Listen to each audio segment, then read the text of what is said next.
Imos explicar neste vídeo as medidas de concentración. Este é un tipo de medida estadística da mesma forma que as que se explicaban na introducción á estadística, medidas de posición, de desigualdade, de forma. Este é outro concepto medible, a desigualdade ou a concentración. Este é un tipo de medida bastante relacionada ca economía, desenvolvido precisamente por economistas, en que se pode encontrar unha aplicación, por exemplo, en ecoloxía, e o máis habitual é atopar este tipo de parámetros relacionados con traballos económicos. Que miden? Pois concentración ou desigualdade. Eso sería a idea a comentar. Concentración, por exemplo, a nivel de empresas, falouse recentemente da fusión de bancos. Saleu un comentario de que iba a haber unha maior porcentaxe do negocio acumulada en menos bancos. Eso significa un sector concentrado, un sector que tende ao oligopolio ou monopolio. Pois ese é un dos tipos de cousas que miden as medidas de concentración. De feito, en algún artigo sacaban un comentario sobre o cambio de valor do índice de Gini, unha das medidas máis habituais de concentración. Pero tamén desigualdade. Desigualdade refírese a repartir, que máis ven sendo matemáticamente a mesma idea, como se reparte algo entre un grupo de participantes. Como concepto, desigualdade refírese, por exemplo, a renda, desigualdade no reparto da renda. Hai moita diferencia entre sectores da poboación ou non. Tamén é o mesmo concepto, pero visto desde outra forma. Entón, como é esa concentración ou desigualdade que pretendemos medir? En principio, considérase que hai dous extremos. O caso de concentración mínima. Entón, nese caso, non hai desigualdade. Todos os elementos que participan no reparto reciben o mismo, non hai diferencias. No outro extremo, concentración máxima. Un elemento, un individuo, unha empresa ten todo o reparto, todo o valor da variable está acumulado nun solo elemento. Entón, canto menos acerquemos a unha situación ou outra, teremos menos desigualdade, menos concentración, ou máis desigualdade, máis concentración. Como se miden estes conceptos?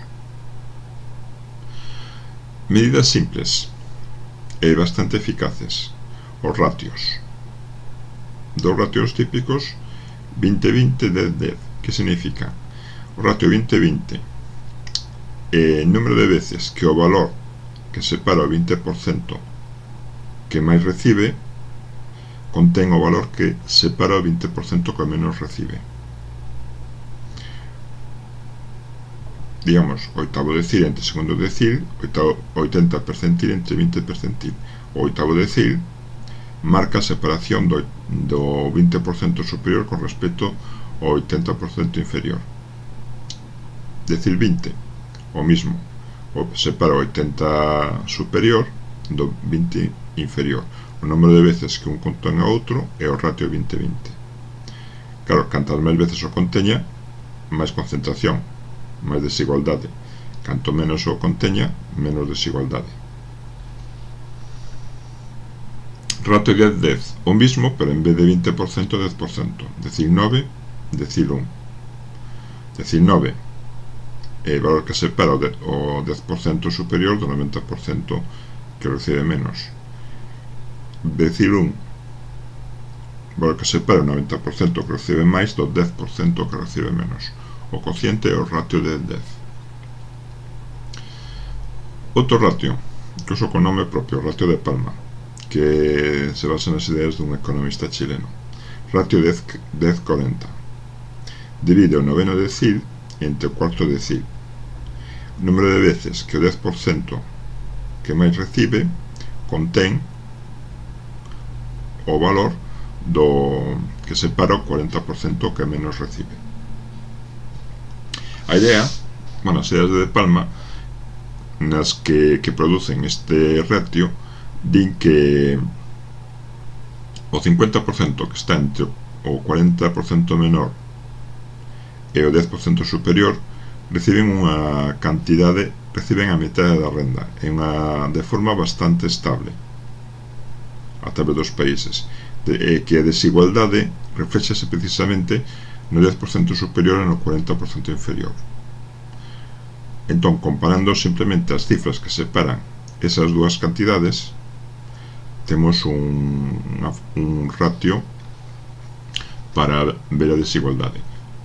Repito, digamos o 50% que denominan clase media, hasta o 10%, hasta debaixo do 10% superior e por encima do 40% inferior, eso tende a recibir unha cantidade estable da renda, da porcentaxe de renda do país. As desigualdades móvense a través do 40% inferior ou do 10% superior. De aí que se propoña este ratio. De acordo? Esas medidas, sobre todo o ratio de Palma, estáse usando bastante, porque son medidas claras e fáciles de calcular, e ademais intuitivas. Enténdese claramente o que significan. Máis elaboradas que se teñen usado, por exemplo, medidas de dispersión. Se hai máis desigualdade no reparto, tende a haber máis dispersión. Entón, esa idea implica que se poden usar as medidas de dispersión en certa forma para medir a desigualdade. De aí que se propoñan varias delas. Por exemplo, o recorrido relativo, diferencia entre o maior e o menor valor entre a media aritmética, ou a varianza, ou o coeficiente de variación. Máis específico, máis usado nestes casos, porque é invariante a escala, os cambios de escala non lle afectan ao seu valor, cousa que se pasa ca varianza. A varianza de logaritmos é a mesma fórmula cada varianza, pero aplicada aos logaritmos dos valores, e cambias a media aritmética pola media xeométrica, que ten esta fórmula.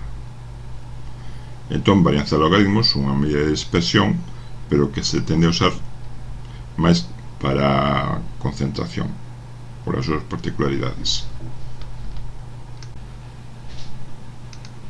Medidas específicas da concentración ou da desigualdade comezan cunha gráfica, a curva de Lorenz. Na curva de Lorenz, o que se busca é comparar a acumulación da variable con incrementos da poboación. Digamos, nos ordenaríamos mellor numéricamente. Imaginade, isto podría ser os salarios nunha empresa e o número de persoas que o reciben.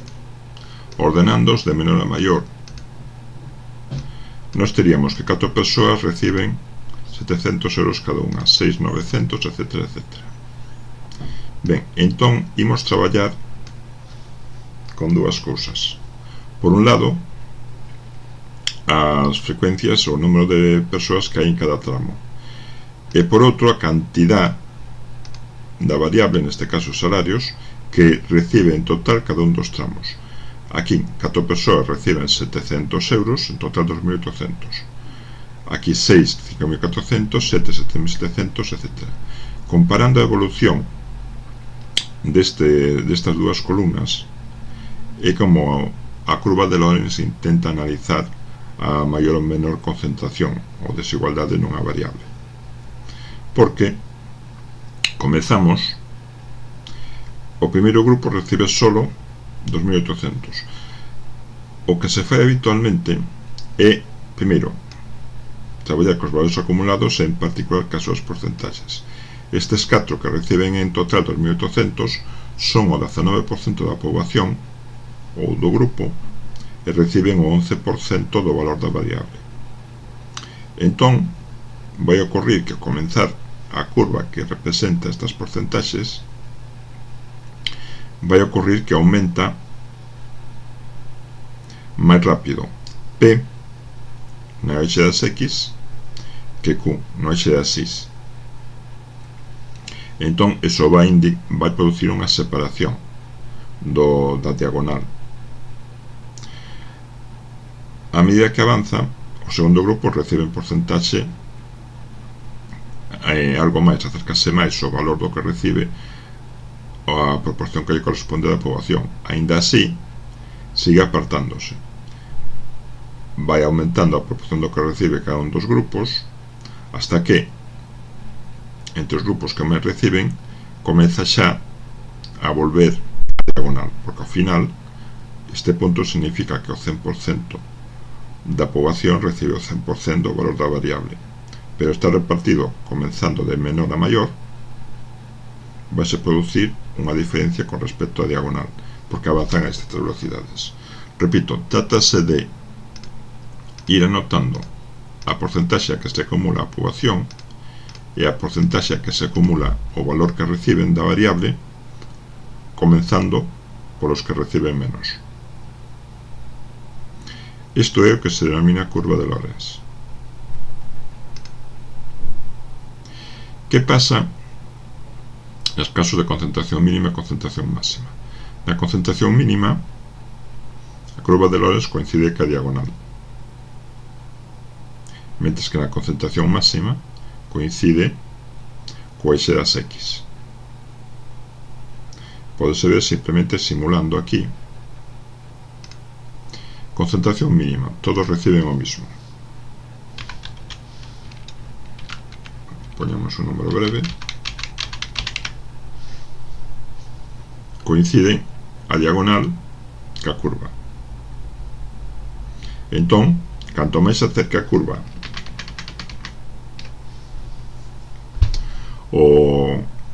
a diagonal, entón menos concentración existirá. Iso é, digamos, o que debemos interpretar cando analizamos esta curva. A súa cercanía con respecto á diagonal. Canto máis se aparte, máis concentración existirá. Sería o caso de reducidos todos a 0 menos 1. Neste caso, porque temos poucos datos, isto está a solta parte, pero a representación real debería dar hasta chegar a 1 e saltar hasta aquí. Concentración máxima coincide co eixo das X. Concentración mínima coincide ca diagonal. A cercanía a un ou outro dos lados implica menos concentración ou máis concentración. Ben, ao ser unha gráfica, a observación ás veces non está tan claro que a concentración sea máis grande ou máis pequena. Está dunha forma global, se o podemos afirmar, pero non dunha forma tan precisa. Imos necesitar algún tipo de medida. Aínda así, a ventaxa da gráfica é que pode indicarnos en que zona se acumula a concentración, de onde provén a marxen de desigualdade que aparece, porque aquí digamos que está en algúns valores moi grandes, pero podría producir a desigualdade de algúns valores moi pequenos. Veríamos a estructura da desigualdade observando esta curva. Con todo,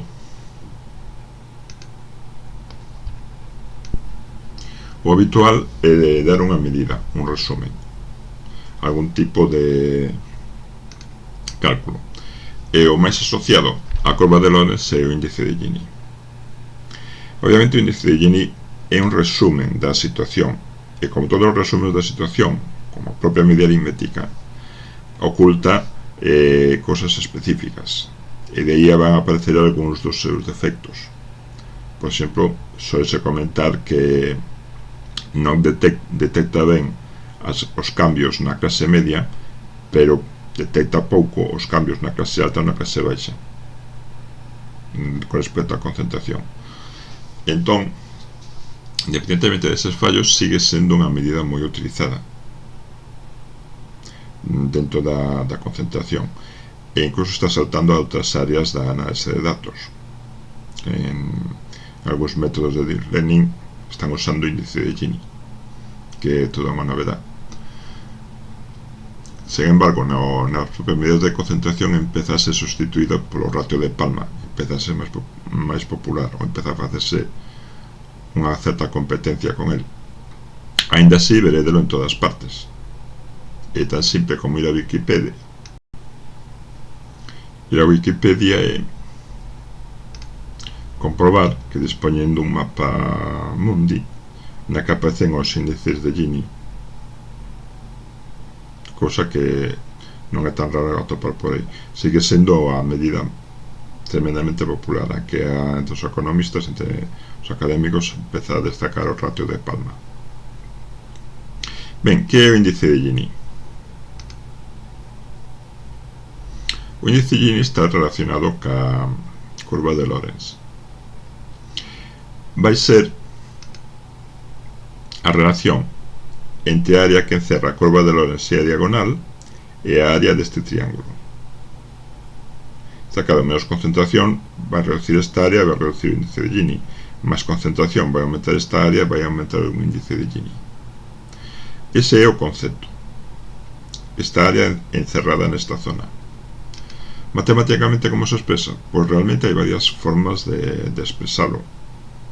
Unha clásica que usaremos porque é simple de calcular a man é esta: analizar o cociente ou calcular o cociente entre as diferencias dos PSUIs e os QSUIs, proporcións da poboación acumulada, proporción do valor da variable acumulado, esta diferencia menos o último dato, entre a suma dos PSUIs sen o último dato. Esta é unha forma de calcular un pouco anticuada, porque na actualidade tenden a usarse outras fórmulas para o índice de Gini. Por exemplo, analizando varios paquetes de R que calculan o índice de Gini, esta é a expresión que usan, algo máis elaborada e máis complicada de calcular.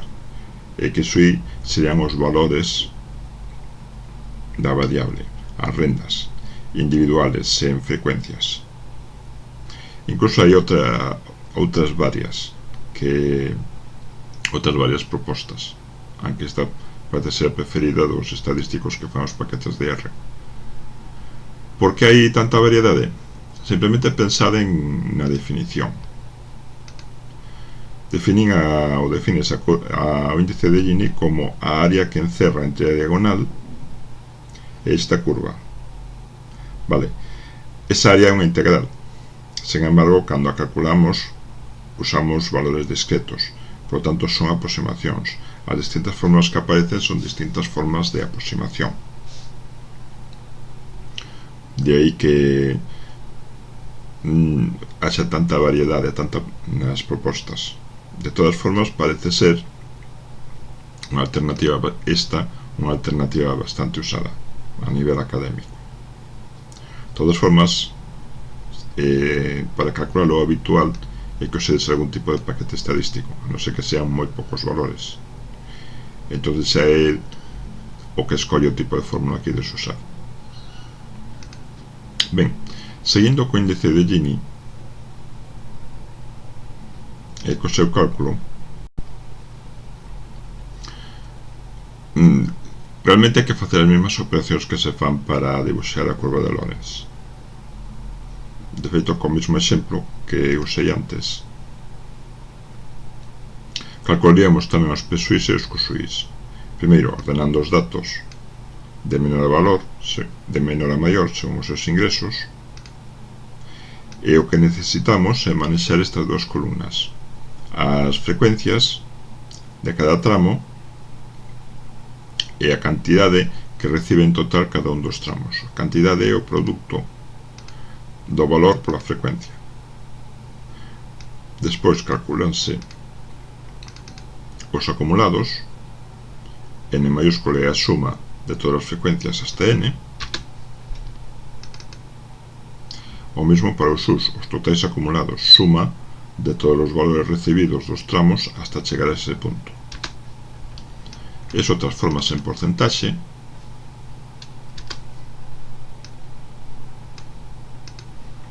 e finalmente na forma na que nós imos calcular o índice de Gini vai nos interesar os PSUIs e a diferencia entre os PSUIs e CUSUI, a diferencia na velocidade de acumulación entre as porcentaxes da poboación.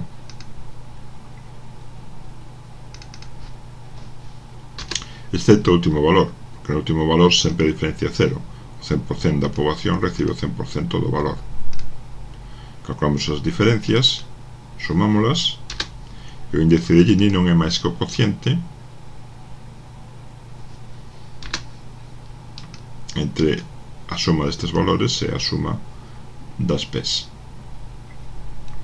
Eso é unha forma un pouco rápida de contalo, pero simplemente a nivel teórico recordade a idea do índice de Gini é sumar as diferentes evolucións dos PSUIs e os CUSUIs e dividilo entre a suma dos PSUIs, excepto o último valor, que sempre é 1, o censo, se facemos en tanto por cen, que non ten sentido poñelo porque na suma é 0 e polo tanto elimínase, perdón, na diferencia é 0 entre os PSUIs e os CUSUIs, porque é 100%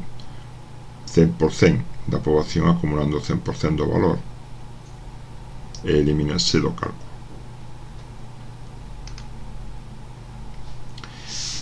Máis índices. O índice de Gini estaba relacionado coa curva de Lorenz. Partindo de outros conceptos aparece o índice de Zeil. Está relacionado con un concepto que é a entropía. Entropía é unha forma de medir o desorden en física e tamén en teoría da información. Defínese a súa fórmula como, con esta expresión. Máis exactamente, a entropía é a esperanza da cantidade de información que nos proporciona unha mensaxe. O sea, a cantidade de cosas que nos pode decir mídese con este concepto. Como se traslada eso ás medidas de concentración? Que cantidade de información nos pode dar a concentración mínima ou a concentración máxima? Máis que da información que proporciona, vamos comentalo como a medida da sorpresa. Entropía é unha forma de medir a sorpresa que nos dá un resultado. No caso de concentración máxima, imagina, atopamos $1 no chan. De quen é? Non hai sorpresa ninguna, sabemos de quen é, porque todo o valor está acumulado nunha persoa. Sorpresa 0, entropía mínima. Mentres que, se o reparto é equitativo, calquera pode ser o propietario dese $euro que atopáramos. Non temos ninguna opinión para favorecer a un ou a outro.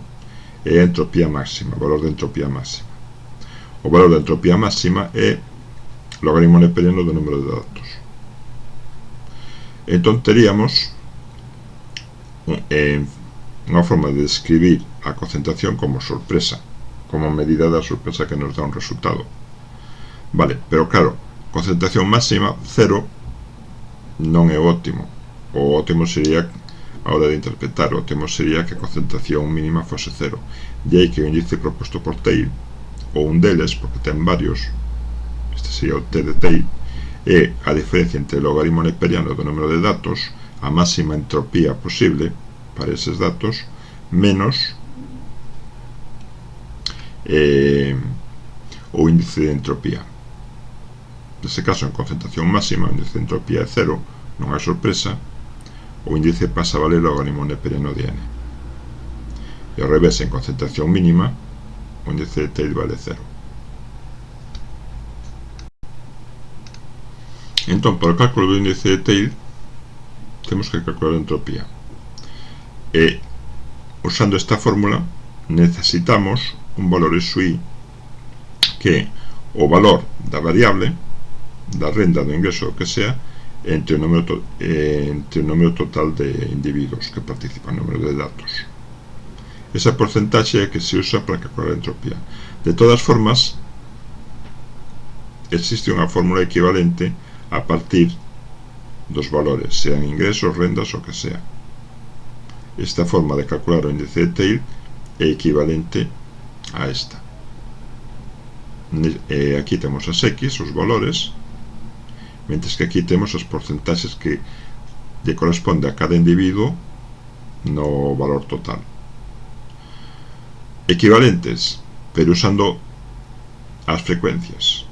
Isto sería para individuos separados, todos valores de frecuencia 1. Isto usando valores con diferentes frecuencias, as fórmulas adaptanse así. Imos continuar con un exemplo de como se calcularía o índice de Theil. Comenzaríamos calculando a entropía. Temos aquí os valores que recibe un grupo de individuos, podrían ser dividendos dunha empresa. 10 euros reciben os 15, 20 reciben os 20, 40 euros 10 e 50 euros 30. Entón, a fórmula dime que necesito os SUIs, que son pois a porcentaxe que cada un deses individuos recibe respecto ao total. O sea, un individuo destes 15 recibeu 10. Respecto ao total, pois 10 dividido entre o total do valor dos dividendos. Antes habría que calcular ese valor total. Digamos que arrancaríamos unha tabla de datos así: valor da variable, frecuencia. Ben, cal é o valor total da variable? O total dos dividendos recibidos? Pois 15 individuos recibiron 10, 150, 20, 400, 10, 40, etc. En total recibiron en dividendos 2.400. ISUI. Que é ISUI? Pois a proporción que lle corresponde a un destes individuos respecto ao total. Estes 15 recibiron 10, entonces un deles recibeu 10 entre 2.450. Esa é a proporción que lle corresponde a cada un destes 15. Faise o mismo para cada un destes 20. E temos xa esas proporcións. Despois é simplemente seguir as instruccións da fórmula: calcular as súas inversas, calcular os logaritmos, sumar a expresión, as expresións, e con eso temos a entropía.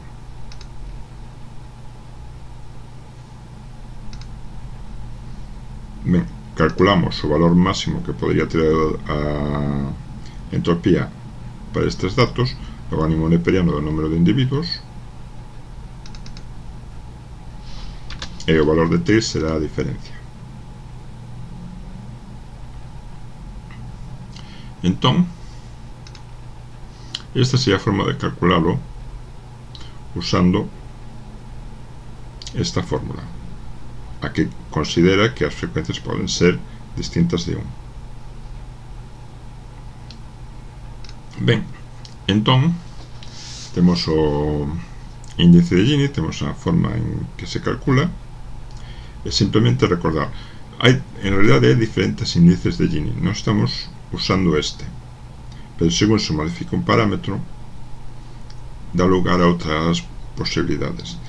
As máis vistas, o índice de Theil este con parámetro 1 e a versión con parámetro 0, que é esta, a desviación logarítmica.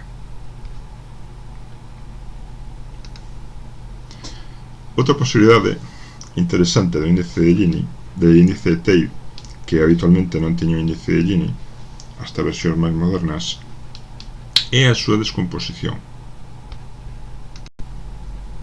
A descomposición significa que podemos separar o valor do índice de Theil según outras variables. Iso permítenos intentar explicar mediante unha causa os motivos desa desigualdade. Imaginade, por exemplo, que temos datos de ingresos da poboación e datos do seu nivel de estudios. Calculamos un índice de TEIL global e coñecemos a desigualdade global. Pero a que se debe?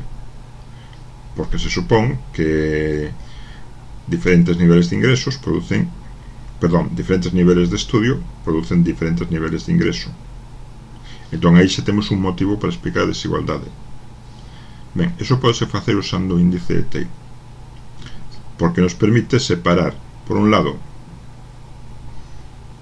a diferencia que hai entre os niveles de educación e, por outro, a diferencia que hai dentro dos propios niveles de educación.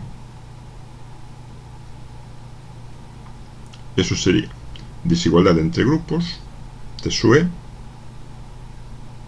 a diferencia entre os niveles, considera desigualdade entre grupos.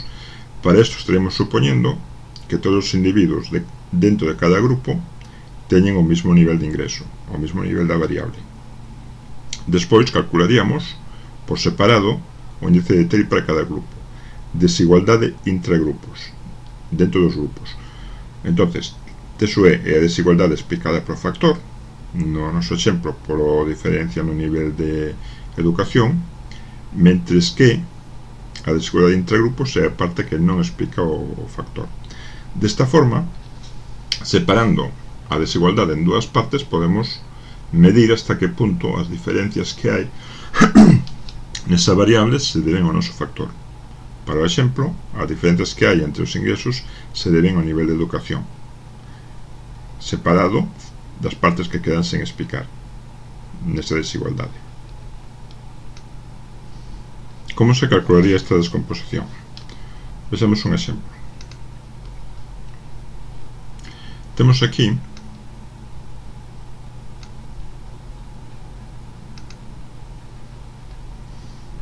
oito individuos con determinado número de ingresos separados en dos niveles. Vou calcular canto da desigualdade que existe entre os seus ingresos se debe ao nivel de estudios. Entón, calcularía o índice globalmente e dame un índice TEIL de 0,236. Igual que sempre, isto é a proporción que lle corresponde a cada individuo respecto ao total, ingresa 10 con respecto ao total 191, etc. A fórmula que vimos antes. Vale, como se descompón isto? Pois separaría en dos grupos estes datos e repetiría os cálculos para cada un dos grupos por separado.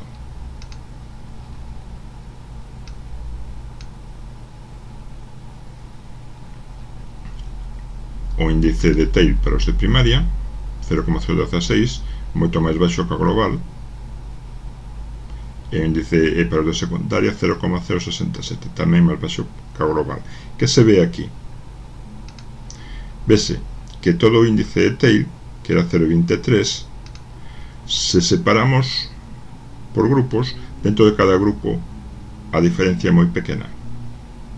Por lo tanto, case toda a diferencia debe provir da diferencia no nivel de educación. O nivel de educación explica moi ben a diferencia destes ingresos.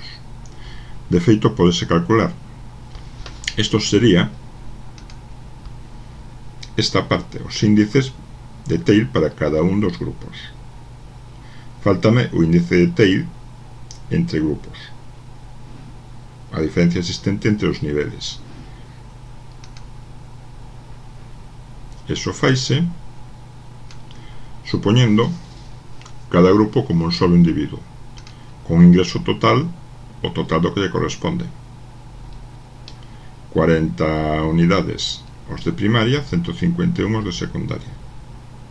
E facer igual o índice de TEIL. En total saleme para o nivel de educación un índice de TEIL de 0,18 prácticamente, que en comparación cos outros dous vese que está recollendo a maior parte da desigualdade.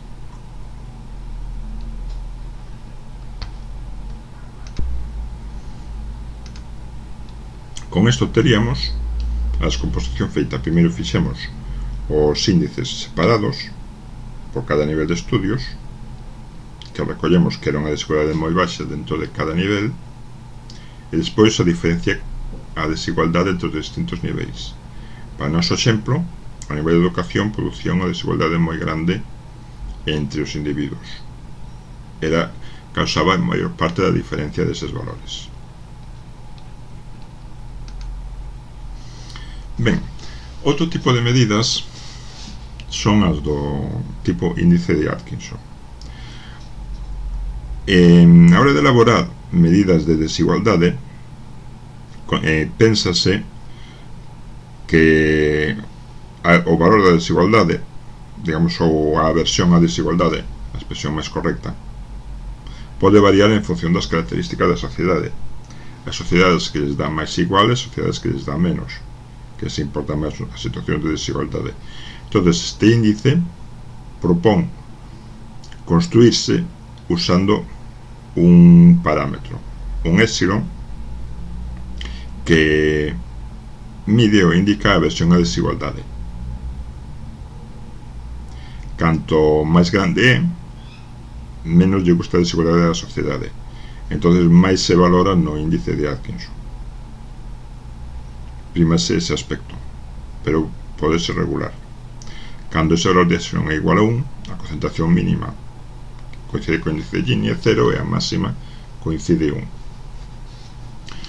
Este é un tipo de índices que se son denominados subjetivos, para diferencialos de índices tipo Gini, que se consideraban objetivos. De todas formas, matemáticamente podese demostrar que hai un equivalente subjetivo ao índice de Gini, o cal non é unha diferencia, xa non é unha diferencia. Entón, con este índice comentamos algunhas das principais medidas que se usan para medir a concentración ou a desigualdade. E hasta aquí este tema.